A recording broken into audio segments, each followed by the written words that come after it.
नमस्कार साथियों, मैं सीमा गुप्ता आज आप सभी के बीच समीक्षा अधिकारी सहायक समीक्षा अधिकारी प्रारंभिक परीक्षा के प्रथम प्रश्न पत्र सामान्य अध्ययन के राज्य व्यवस्था में पूछे जाने वाले अत्यंत ही महत्वपूर्ण टॉपिक से रिलेटेड टेस्ट सीरीज लेकर आई हूँ।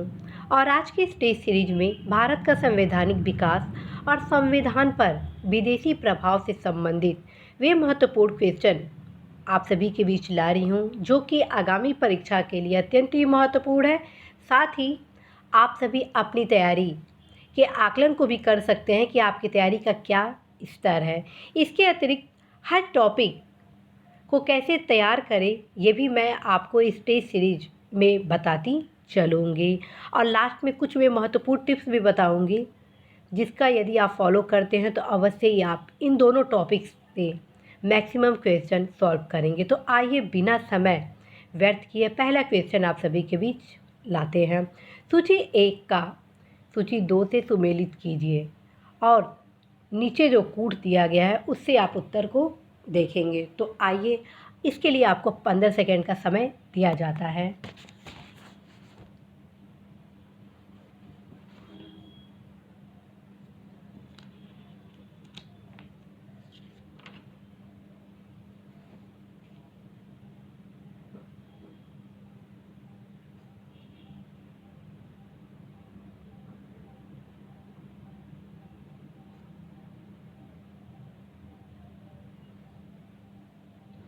साथियों, इसका सही आंसर होगा ऑप्शन बी। जी हाँ साथियों, इसका सही आंसर होगा ऑप्शन बी। नियंत्रक परिषद की स्थापना पिट्स का भारतीय अधिनियम 1784 में हुआ था। ठीक है। सर्वोच्च न्यायालय की स्थापना नियामक अधिनियम 1773 के अंतर्गत हुआ था। इंग्लिश मिशनरियों को भारत में कार्य करने की अनुमति चार्टर अधिनियम 1813 के अंतर्गत मिला था। गवर्नर जनरल की परिषद में कानूनी सदस्य की नियुक्ति चार्टर अधिनियम 1833 में हुआ था। साथियों, आप सभी को अवगत कराना है कि ये जो अधिनियम है, खास तौर पर 1773 के, 1784 के, 1813 का, 1833 का, 1909 का, 1919 का, 1935 का, ये परीक्षा के दृष्टिगत अत्यंत ही महत्वपूर्ण है। तो इस अधिनियम के अंतर्गत कौन कौन से सुधार किए गए, कौन कौन से प्रावधान किए गए, सारे पॉइंट आप जरूर ही ध्यान में रखेंगे, क्योंकि मैक्सिमम क्वेश्चन अधिनियम से इन्हीं अधिनियमों के अंतर्गत पूछा जाता है। तो आइए नेक्स्ट क्वेश्चन देखते हैं। राष्ट्रपति के अध्यादेश निर्गत करने की शक्ति प्रेरित है। राष्ट्रपति की अध्यादेश निर्गत करने की शक्ति प्रेरित है।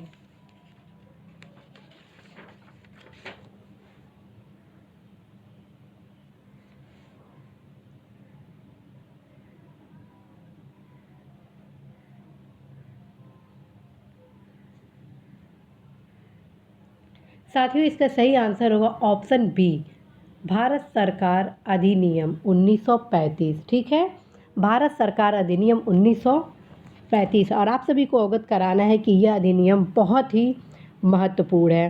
साथियों, आपके सामने भारत सरकार का अधिनियम 1919, भारत सरकार अधिनियम 1935, भारत सरकार अधिनियम 1909, ये तीनों अधिनियम आप अवश्य ही अच्छे से तैयार करेंगे, क्योंकि अत्यंत ही महत्वपूर्ण है। और भारत सरकार अधिनियम 1935 के अंतर्गत वे तमाम महत्वपूर्ण प्रावधान किए गए, जिनको हमारे संविधान में भी शामिल किया गया है, जो भी बहुत से सुधार हैं। ठीक है, तो आप अवश्य ही इस अधिनियम को अच्छे से तैयार करेंगे।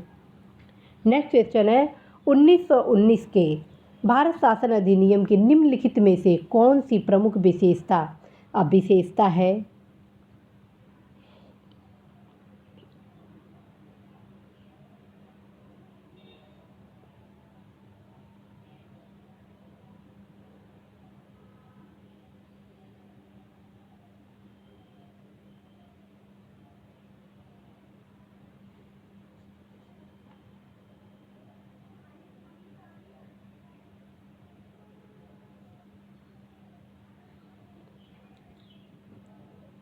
तो साथियों, इसका सही आंसर होगा ऑप्शन सी, जी हाँ साथियों, इसका सही आंसर होगा ऑप्शन सी, केवल 1 और 3 प्रांतों की कार्यकारिणी सरकार में द्वैध शासन की व्यवस्था की गई 1919 के अधिनियम द्वारा।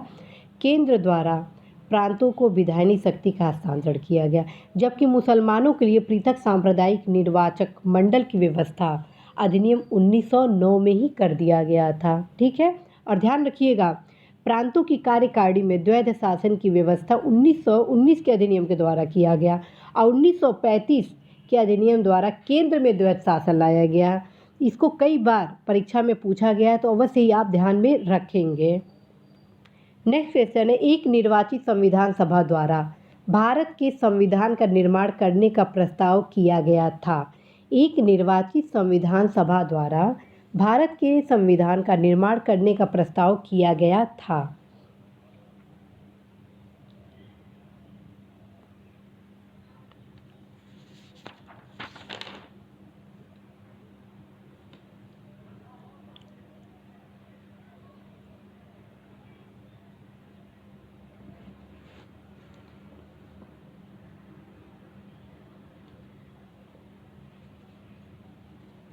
साथियों, इसका सही आंसर होगा ऑप्शन सी, क्रिप्स मिशन द्वारा। जी हाँ साथियों, इसका सही आंसर होगा ऑप्शन सी, क्रिप्स मिशन द्वारा।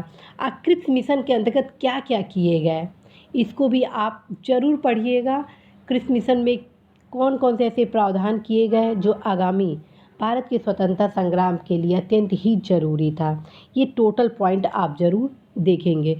नेक्स्ट क्वेश्चन अब आप सभी के बीच है कि भारतीय संविधान सभा का गठन किया गया था। भारतीय संविधान सभा का गठन किया गया था।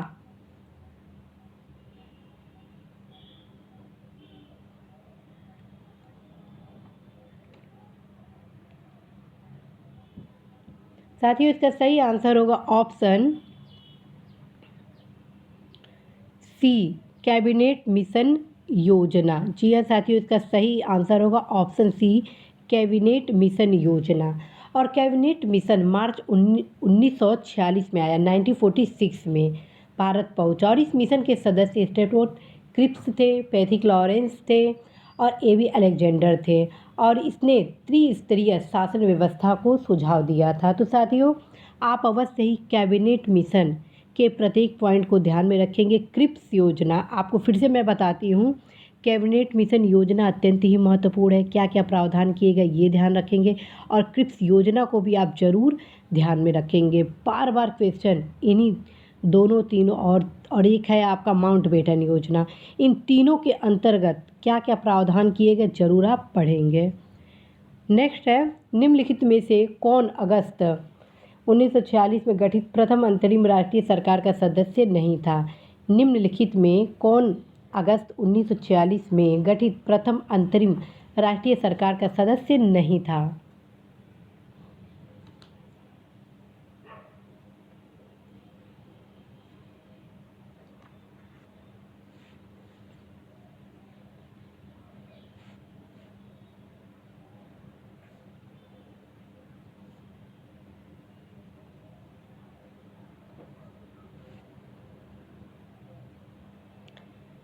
साथियों, इसका सही आंसर होगा ऑप्शन सी। इसका सही आंसर होगा option C, doctor S Radhakrishnan इसके सदस्य नहीं थे, जबकि सी राजगोपालाचारी थे, राजेंद्र प्रसाद थे, जगजीवन राम थे। और ध्यान रखिएगा, 24 अगस्त 1946 को अंतरिम राष्ट्रीय सरकार की जब घोषणा की गई थी, इस व्यवस्था में आप ये देखेंगे कि किस प्रकार से कई प्रकार के इसमें बदलाव किए गए। और इसमें जो अंतरिम सरकार में जो कार्यपालिका परिषद के जो उपसभापति थे वो थे आपके पंडित जवाहरलाल नेहरू। ये भी कई बार परीक्षा में पूछा गया है। और पदेन इसके अध्यक्ष कौन थे, वायसराय थे। ये सारे चीज़ आप ज़रूर ध्यान में रखेंगे और इसका आप अध्ययन कहाँ से करेंगे ये लास्ट में मैं आपको बताऊँगी। नेक्स्ट क्वेश्चन है, वेवेल योजना के अनुसार कार्यकारी परिषद में हिंदू और मुस्लिम सदस्यों की संख्या समान होती थी। कारण में बताया गया है, वेवेल का विचार था कि ऐसी व्यवस्था से भारत का बंटवारा बच जाता।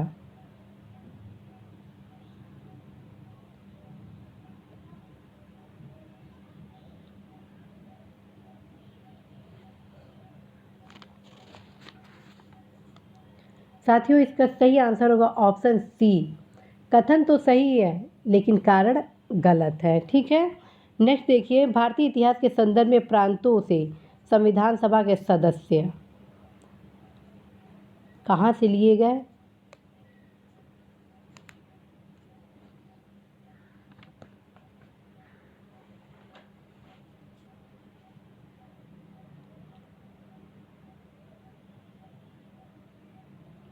भारतीय इतिहास के संदर्भ में प्रांतों से संविधान सभा के सदस्य, इसका सही उत्तर होगा ऑप्शन सी, प्रांतीय विधानसभाओं द्वारा निर्वाचित हुए थे।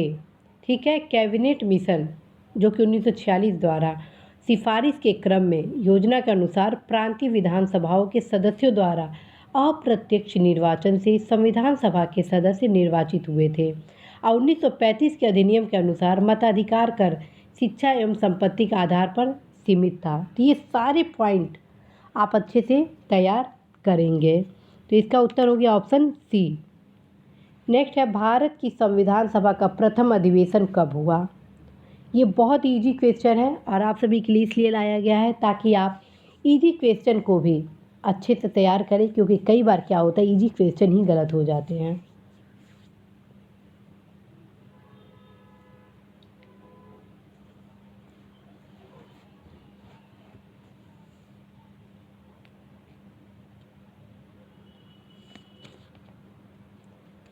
साथियों इसका सही आंसर होगा ऑप्शन बी, 9 दिसंबर 1946। भारत की संविधान सभा का प्रथम अधिवेशन 9 दिसंबर 1946 को हुआ था। नेक्स्ट क्वेश्चन है, भारतीय संविधान सभा की प्रारूप समिति के अध्यक्ष कौन थे?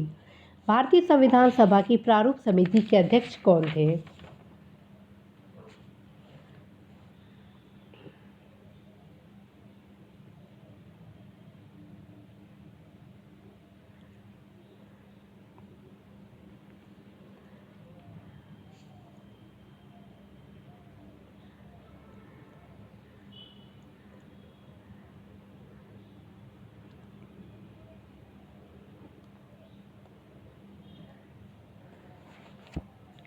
साथियों इसका सही आंसर होगा option C, doctor B R Ambedkar. ठीक है, डॉक्टर वी आर अम्बेडकर की अध्यक्षता में गठित संविधान सभा के प्रारूप समिति में अन्य 6 सदस्य भी थे और इनके बारे में भी परीक्षा में पूछा जाता है। और ये 6 सदस्य कौन थे? ये थे N Gopalaswami Ayyangar, Alladi Krishnaswami Ayyar, K M Munshi, Mohammad Saadulla, B L Mitter एवं डी पी खेतान। इनमें से बी एल मित्र के स्थान पर एन माधव राव तथा डी पी खेतान की 1948 में मृत्यु के बाद टी टी कृष्णामाचारी को इस समिति में शामिल किया गया था।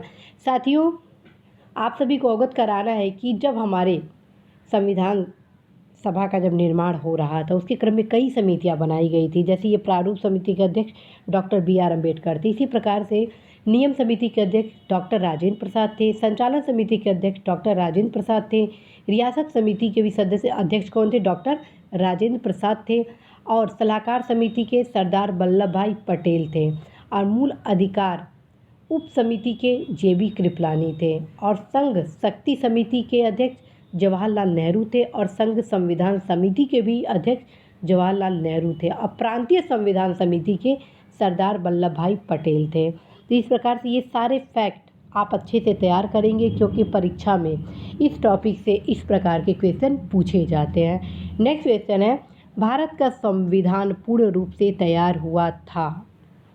भारत का संविधान पूर्ण रूप से तैयार हुआ था।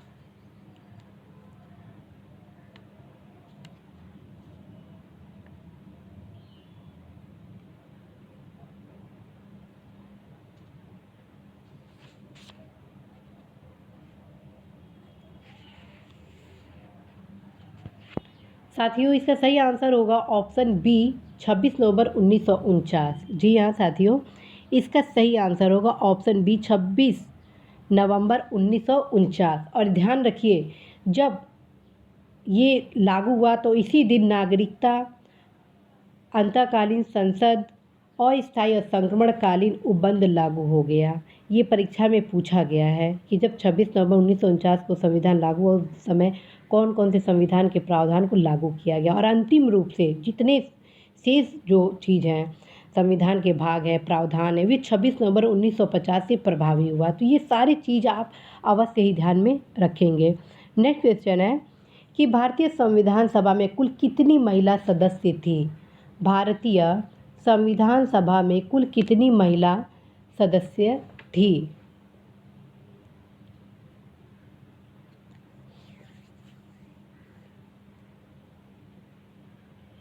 साथियों इसका सही आंसर होगा ऑप्शन ए, 15 महिलाएं थी। और कई बार महिलाओं से संबंधित क्वेश्चन पूछे जाते हैं, जैसे संसद में इस समय कितनी महिलाएं हैं, लोकसभा में कितनी है, राज्यसभा में कितनी है, यूपी के विधानसभा में कितनी है, विधान परिषद में कितनी है। ठीक, तो ये सब चीज़ आप जरूर ध्यान में रखेंगे। ठीक है, अब हम ऐसे टॉपिक पे जा रहे हैं जो कि बहुत ही महत्वपूर्ण है और उससे भी परीक्षा में प्रश्न पूछे जाते हैं, संविधान पर विदेशी प्रभाव। और आपके सामने है कुछ महत्वपूर्ण प्रभाव: मूल अधिकार, शासन की संसदीय प्रणाली, आपात उपबंध, राज्य के नीति निदेशक तत्व। इसको आप सम्मिलित करिए। 15 सेकेंड आपको समय दिया जा रहा है।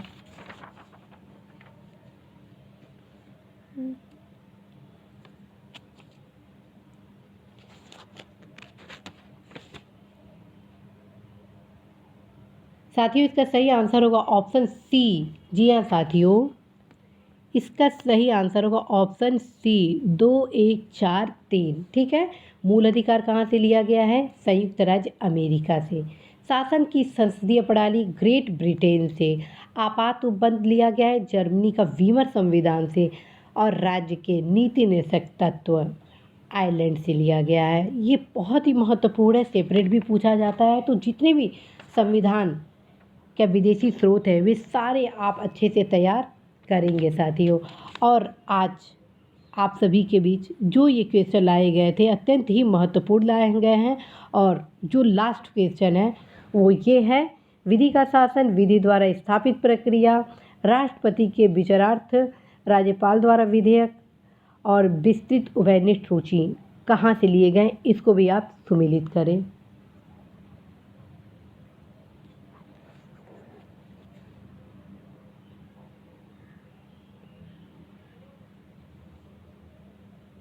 और साथियों इसका सही आंसर होगा ऑप्शन डी, 2, 3, 4, 1। कैसे 2, 3, 4, 1 हुआ? विधि का शासन इंग्लैंड से लिया गया है, विधि द्वारा स्थापित प्रक्रिया जापान से लिया गया है, राष्ट्रपति के विचारार्थ राज्यपाल द्वारा विधेयक सुरक्षित रखना कनाडा से लिया गया है, और विस्तृत उभयनिष्ठ सूची ऑस्ट्रेलिया से लिया गया है। ये जो सारे क्वेश्चन आज आप सभी के बीच लाए गए हैं वे अत्यंत ही महत्वपूर्ण है और आप अवश्य ही इन दोनों टॉपिक को अच्छे से तैयार करेंगे। साथियों आप सभी के तैयारी को मजबूत करने के लिए मेरे द्वारा टॉपिक वाइज टेस्ट सीरीज इस उद्देश्य से लाया जा रहा है ताकि आप अपनी तैयारी के आकलन को कर सकें। और यदि आप अपनी तैयारी को इस क्रम में आकलित करते चलेंगे तो आपको पता चलेगा कि आपके कमज़ोर पॉइंट कहाँ कहाँ पर है, जिसको आप सशक्त कर सकते हैं। क्योंकि कंपटीशन बहुत टफ है, हर एक आंसर आपके लिए बेहद महत्वपूर्ण है। तो चलते चलते साथियों आप सभी को यह अवगत कराना है कि ये जो आज का टॉपिक बताया गया है आप या तो डी बसु से पढ़ सकते हैं या तो लक्ष्मीकांत से पढ़ सकते हैं। और मुझे पूर्ण भरोसा है साथियों आप सभी के परिश्रम पर कि आप ईमानदारी से तैयारी करेंगे और निश्चित रूप से मैक्सिमम अंक के माध्यम से इस परीक्षा में ज़रूर आप सफल। और अगला जो टेस्ट सीरीज आप सभी के बीच आने वाला है टॉपिक वाइज में, वो राज्य व्यवस्था के भारत के जो संविधान है हमारा उसके अनुच्छेद से आना है, अनुसूची से आना है, भाग से आना है, संविधान में संशोधन। तो आप अवश्य ही इस सारे टॉपिक को भी तैयार करिएगा। नेक्स्ट टेस्ट यानी कल इस चीज़ का होने वाला है, आर्टिकल, अनुसूची, भाग और संशोधन का। इसी आशा संदेश विश्वास के साथ साथियों मैं सीमा गुप्ता विदा लेती हूँ कि निश्चित रूप से आप सभी अपनी तैयारी को बहुत ही ईमानदारी के साथ कंप्लीट कर रहे होंगे और आप अवश्य ही सफलता भी प्राप्त करेंगे। नमस्कार।